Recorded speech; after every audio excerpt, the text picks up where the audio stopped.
السلام علیکم دوستو گرل فرینڈ اور لونڈی میں کیا فرق ہے؟ دوستو رسول اللہ صلی اللہ علیہ وسلم سے قبل زمانہ قدیم میں عورت کے دو اسٹیٹس ہوتے تھے. ایک باعزت خاندانی خاتون جس کے ساتھ تعلقات قائم کرنے کے لیے باقاعدہ نکاح کیا جاتا تھا، اور دوسری وہ تھی جو منڈیوں میں بکنے والی قابل خرید و فروخت جسے ہم کہتے ہیں، عورت جس کو لونڈی کہا جاتا تھا اس ٹائم. اور لونڈی کا اسٹیٹس یہ تھا کہ جو بھی اس کا ریٹ لگا کر اس کو خرید لیتا تھا وہ اس کی ہوتی تھی، اور اس کے ساتھ اس کا مالک بغیر نکاح کے تعلقات وہ قائم کر سکتا تھا جو نکاح میں قائم کیے جا سکتے ہیں.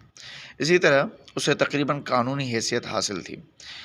اسلام نے غلامی تصور کی، حوصلہ شکنی کی، اور غلاموں اور لونڈیوں کو آزاد کروا دیا تھا. لیکن آج پھر کچھ لڑکیاں اپنے آپ کو باعزت خاندانی اور نکاح ذریعے گھر کی مالکن کی مرتبے سے گرا کر وہی جو لونڈیاں ہیں، لونڈی کے درجے پر وہ اپنے آپ کو لے آئی ہیں.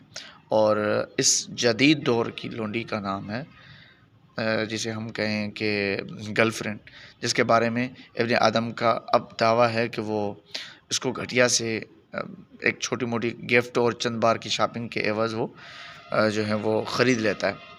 تو سوچنا عورت کو چاہیے کہ وہ ایک نکاح کر کے گھر بسانا چاہتی ہے یا پھر جو ہے وہ گرل فرینڈ بن کر کسی کے لیے ٹائم پاس وہ بننا چاہتی ہیں.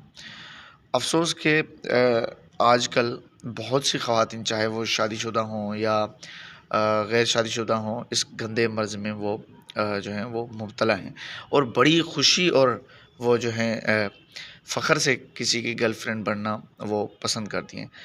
دوستو یہ سخت باتیں ہیں لیکن قابل غور باتیں ہیں.